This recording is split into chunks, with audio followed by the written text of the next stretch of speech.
You guys asked for it. You wanted some robotic affirming success stories. And there's one I saw on Twitter, X. It's amazing. It's about someone who wanted to get back together with their significant other, their SP.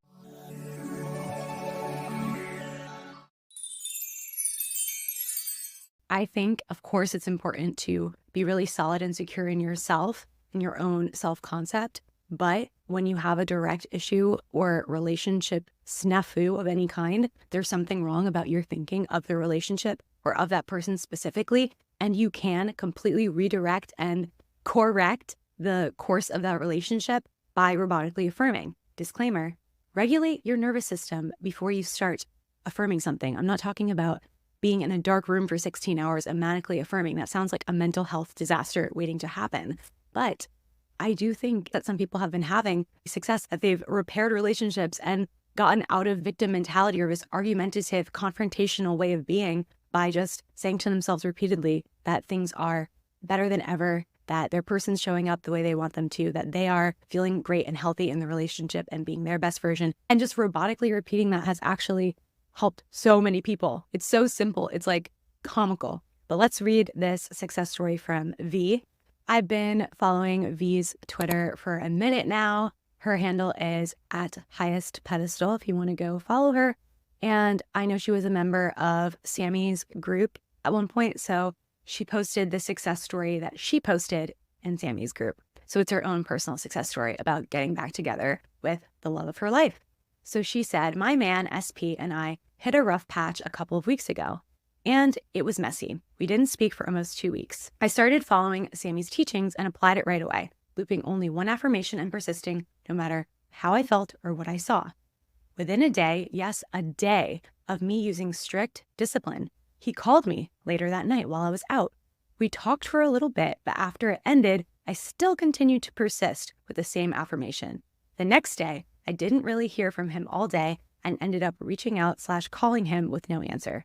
I still kept persisting, and 10 minutes later, he blew up my phone with 8 phone calls while I was asleep. Today, he called me again in the morning and we texted a bit. I told him I missed him and he said he missed me too, asked to come see me, left work early just to come pick me up, telling me that I am the only one for him, I'm all his, I'm the best he's ever had, and how I'm the only girl he will ever want to be with.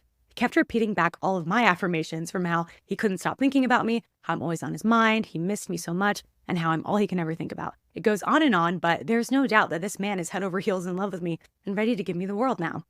After we spent 7 hours together, he dropped me off and kept telling me how much he loves me. He called me a few minutes after leaving, and we were on the phone for a while. I still have him repeating back everything I have been affirming and ended with a good night, I love you, you're everything to me, and I can't wait to be with you for the rest of my life.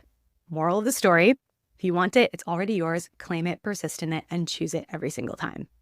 So this girl literally rescued her relationship with the thoughts that she was thinking in her mind.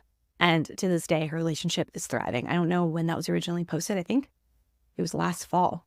But yeah, guys, if you are allowing yourself to spiral in negative directions in any area of your life, chances are that's going to pop up in your 3D, because remember, 4D, 3D starts here, ends up out there. The law of correspondence, the Hermetic principle, as within, so without. We need to be a little bit disciplinarian about what we're allowing ourselves to entertain in our mind. This is why even successful entrepreneurs will tell you that the reason why they were successful and defied the odds is because they didn't let all the little details, all the little nagging thoughts and fears dictate what they were thinking about the actual end goal and outcome that they wanted.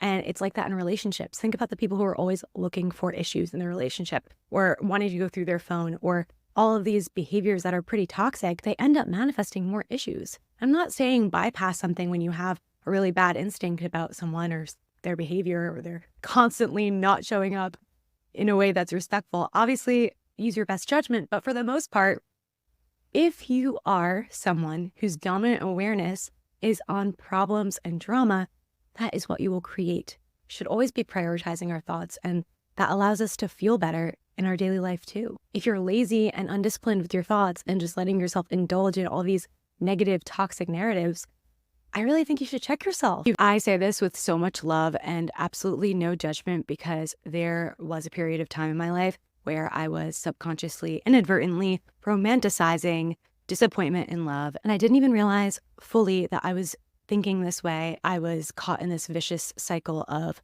finding evidence in my 3D and hearing stories that were heartbreaking and disappointing, and allowing that to continue to confirm my experience until finally I had this aha moment of enough is enough.